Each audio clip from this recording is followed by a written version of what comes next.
All right, y'all. So this little mini moment here is for married folk, and for my married folk who want to be the best spouse they can be and the best person that they can be, so that they can have a very long and successful marriage. Amen.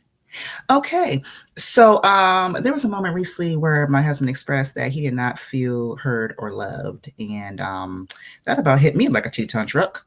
Yeah. I about wanted to curl up in a corner and disappear from all of existence because you do not want your spouse to be like, yeah, boo, it's not it. Um, it's not it. Because you don't want the person you're with to ever feel like that, right? Like, no.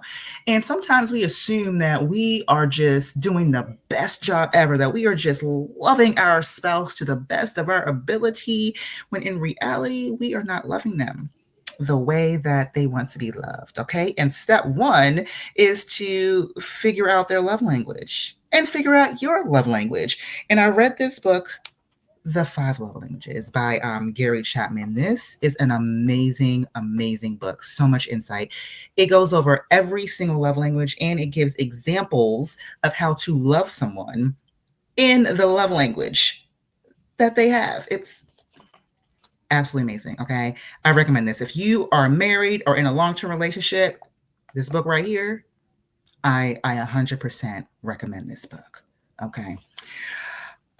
So yes, that is what happened. And I am ashamed of myself, not only, for not loving my husband the way that he wants to be loved, but for deflecting in that moment, for being defensive in that moment. Because instead of me acknowledging what I had done and apologizing and figuring out a way to move forward, my first instinct was to be defensive and be like, oh, well, it's not like that, or I didn't mean it like that, or it's not like this. And the moment you start doing that, you are invalidating everything the person just said, every single thing. If you were hurt and you told your spouse that you were hurt, and their first instincts to be like, oh man, I haven't mean it like that. That's not how it is. That's not, you would feel some type of way. You would feel some type of way. And by doing that, you are creating an environment where your spouse does not feel safe to open up to you, to express things to you. Okay. So when you hear people say, oh, I want someone to be my safe space, that is what they mean. The person that you are with should be able to come to you and talk to you about anything without fear of judgment or fear of dismissal. That is how it should be. But it takes work from both people, right? Which is why I say it's very important to understand not only their love language but your love language, because if you understand it and you know what they are expecting of you, then it'll be a lot easier for things to be cohesive, right? I know you've heard people where they'd be like, oh, the divorce came out of nowhere. It didn't come out of nowhere. It didn't. I guarantee your spouse said something about it and you just decided to do what you wanted to do because you felt like that was best. And now what you doing? Signing them papers. Them papers. Papers. Yeah, you don't want to do that. You don't want to do that. I don't want to do that. I don't want to do that. Okay. My husband and I will be married for 14 years in January. We got married when we were 19 years old. Okay. 14 years. And at almost 14 years, do you really think that I wanted to hear that? No, I did not. But what I should not have done is sat there and act like I was the one who was hurt when he was the one that was hurt. Okay.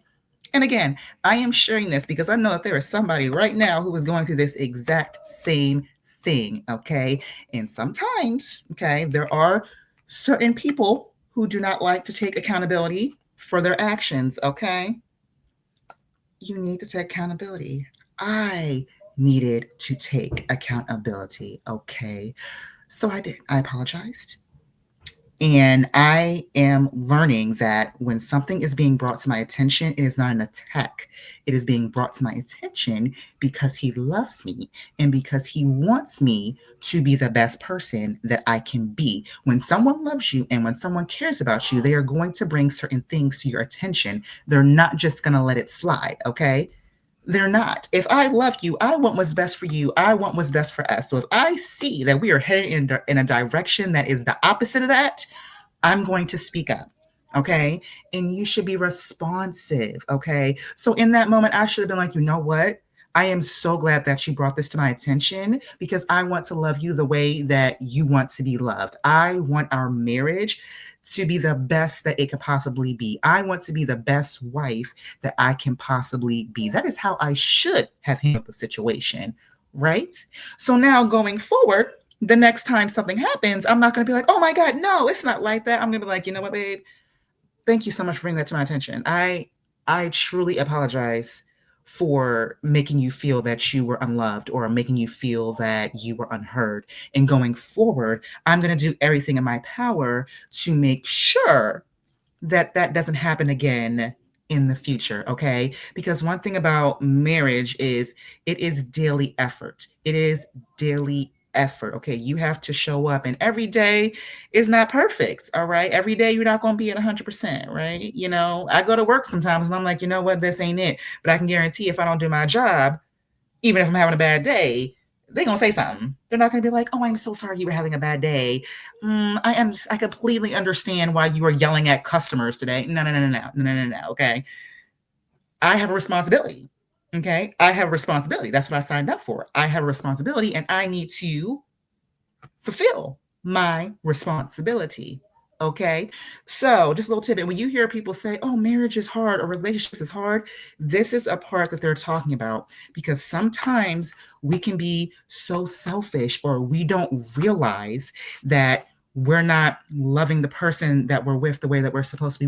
We don't realize these things. And when they're brought to our attention, it can be very difficult. And so a lot of times, instead of us just, dealing with it, you know, we kind of don't. We kind of don't. But you cannot ignore those things. If something feels off, if something is brought to your attention, you cannot run away from it. You can't run away from the conversation. You can't run away from the problem. Because another thing that I've learned is what you don't change, it will continue to happen. You cannot run away from the problem. You might think you're good, for a couple of days or a couple of weeks, but that same issue is going to keep coming around again and again and again until you correct the issue, right? So I don't want to be sitting here 2 years from now, divorced and miserable because I decided that I was going to be selfish and not listen to my husband and listen to his needs. Okay. Because the same way that I have wants and needs, he also has wants and needs. And I'm very thankful that he can come to me and express his wants and his needs. Okay. So what is the takeaway from all this? The takeaway is, okay, if something feels off, don't run from the conversation.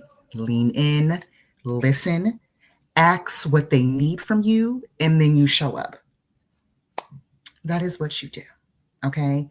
That is what you do. All right. And I'm telling y'all right now, okay, before I hit this record button, I was like, I don't think I want to share that. I don't think I want to tell people that. What if people are like, oh my God, she's a terrible wife? But you know what? At the end of the day, we all make mistakes, okay? No marriage is perfect. No marriage is perfect. If someone tells you that their marriage is perfect, they're lying. They lying. 100%. All right. They might not yell at each other, right? But they've had a disagreement or two. Okay. No marriage is perfect. And understanding that creates room for improvement. Okay. I'm not perfect. I am still working on myself. But I'm very proud that I can acknowledge that and share this information with you all. That way, if you're going through the exact same thing, you can realize it and then you can make the necessary changes. All right. Your marriage may not be where you want it to be right now. You might be like, you know what? I don't know if this is what's right for me. I don't know if I can do it. It's so hard. It's so difficult. And I am here to tell you right now. Yes, sometimes things are going to be difficult, but as long as you show up and as long as you make the effort, as long as both of you are showing up and making the effort and not giving up on each other, you absolutely can do this. You absolutely can make it through anything. Anything. Okay. So, if this spoke to you, if this resonated with you, make sure you share it with someone. Make sure that you subscribe so that you can tune into another wonderful mini moment because I'm going to be sharing more. Okay. One of the things that I'm working on is being vulnerable. I am being vulnerable. and I'm hoping that it will help somebody else in the future. Okay. So that was my mini moment for today. Thank you guys for tuning in. Peace, love, and happiness, y'all.